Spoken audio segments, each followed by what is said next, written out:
Chassicourt. L'histoire de Ferrari du Tour de France. Ça a commencé en 1951, quand Panibon, Pierre Panibon, qui était un Italien qui vendait des Ferrari à Nice, c'est pas un nom italien, a gagné. Il s'appelait Boncompagni. Il a gagné avec son mécanicien qui s'appelait Barraquet le Tour de France 51. Ça s'est terminé avec les victoires de la 308, je crois, d'Andruet. Et la grande période, c'était de 56 jusqu'à 64, le dernier Tour de France de la première formule, où il y a eu les berlinettes Tour de France, et puis les berlinettes Chassicourt, et puis les GTO. Mais Ferrari a fait des publicités, moi je me souviens, a fait très peu de publicité, mais il y a eu des publicités dans des journaux italiens avec le Tour de France, avec la mention vainqueur au Tour de France. Mais il n'y a jamais eu d'appellation officielle Tour de France pour aucune Ferrari.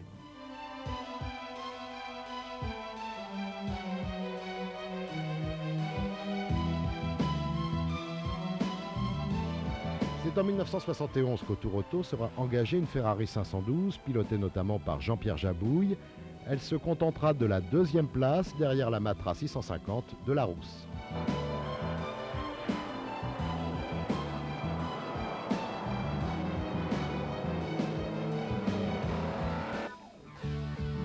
Well, this car I didn't know well. We bought it about a month ago. Yes. And I never driven the car until the start of the Tour de France. So it took me one day to learn the car on the road, you know. But it's fine, it's great. It's a 1970 car run by the Scuderia Filippinetti, which was a team set up just down the road from the Ferrari factory. Mike Parks drove the car, who was a Ferrari works driver until he left for Filippinetti's. He drove the car with Herbie Muller in 1970. It crashed at Le Mans in 1970. Herbie Muller then bought the car and ran the car for 1971. Then it passed into private hands.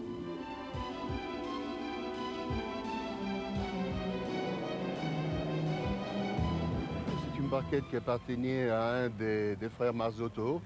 Elle est de 1950. Elle a couru les Mille Miglia 2 ou 3 fois. Elle a gagné la Coupe d'Or en Italie. Elle a une belle histoire. Après, c'est une voiture qui est un peu perdue. Il y a 30 ans que le neveu de Franco l'a achetée. Son père était ambassadeur au Portugal. Et c'était Nicolas Franco, qui après je l'ai acheté il y a 25 ans. On l'a restauré en Italie et il marche très bien. C'est une voiture comme ça qui a gagné les 24 Le Mans, comme tout le monde connaît, avec Tinetti.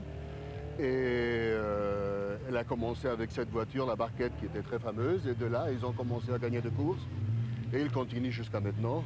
Malheureusement, maintenant, c'est la Fiat qui l'a achetée. C'est pas la même chose, mais enfin, elle est incroyable. C'est la première fois qu'on va faire presque 1800 km dans des routes très mauvaises, dans des circuits. Elle marche très très bien. On n'a même pas apporté des mécaniciens parce qu'on n'a pas besoin.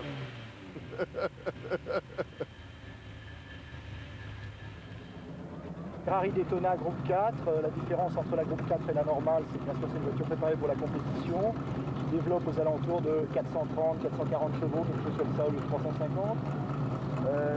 Cette voiture a été préparée par l'écurie Francorchamps, elle est de 73, mais elle a été préparée pour les 24 heures du Mans en 75.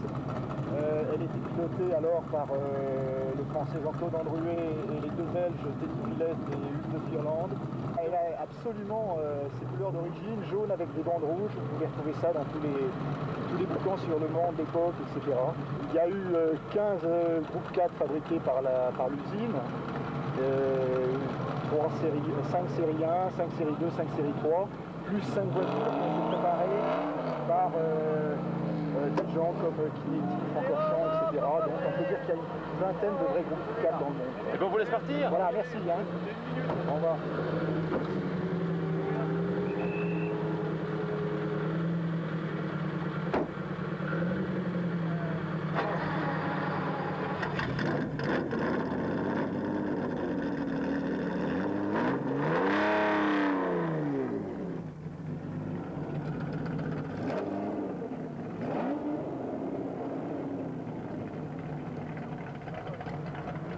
Elle est assez particulière dans le sens qu'il y en a eu 7 de fabriqués. Et il s'agit pour les spécialistes d'une intérim. Pourquoi une intérim? parce que Ferrari avait jugé que le châssis de 2,60 m était peut-être pas assez maniable en montagne. Ils ont voulu le raccourcir de 20 cm, faire un châssis de 2,40 m, mais ils n'étaient pas satisfaits de la carrosserie du modèle de l'époque. Alors ils ont voulu également changer la carrosserie, mais le châssis étant pas prêt et la carrosserie étant prête, ils ont voulu essayer la carrosserie. Pour essayer cette carrosserie, avec le châssis de 2,60 m, ils ont donc, je ne dirais pas bricolé, mais modifié la carrosserie future de la 2,40 m en la rallongeant de 20 cm. Et ça se voit très bien à l'œil nu, puisque cette voiture est la seule à avoir la petite glace derrière les portières, une glace qui fait bien sûr 20 cm, c'est-à-dire la différence entre les 2,60 m et les 2,40 m. Et elle est née sous l'égide du Tour de France, puisque c'est la voiture de Jo Schlesser. C'est d'ailleurs ce qui explique sa peinture. Jo Schlesser l'avait commandée blanche avec parement rouge et vert, car le rouge et le vert sont les couleurs de Madagascar. Et le 5 septembre 1959, la voiture est sortie de Maranello exactement dans sa configuration actuelle.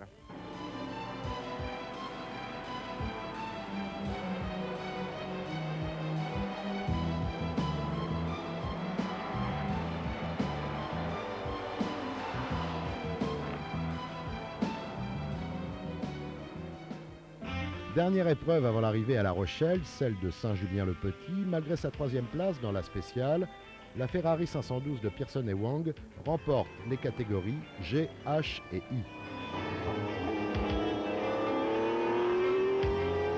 Le Français Guy Audebert, avec sa Lancia 037, 2e à Saint-Julien, ne pourra pas remonter au classement général. Walter Röhrl prend la tête de cette spéciale et la conservera jusqu'à l'arrivée à La Rochelle. Il remportera la catégorie VHC. Après ces 4 jours de conditions météo exceptionnelles en cette saison, c'est-à-dire neige et giboulée, nous voici enfin arrivés à La Rochelle pour cette fin du Tour Auto 98. Au revoir à tous.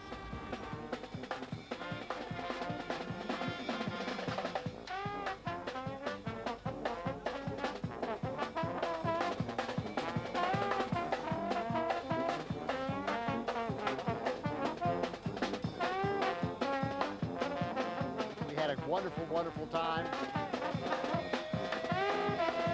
C'était fabuleux, c'était vraiment... c'est un rêve. It is absolutely the best one I have ever done.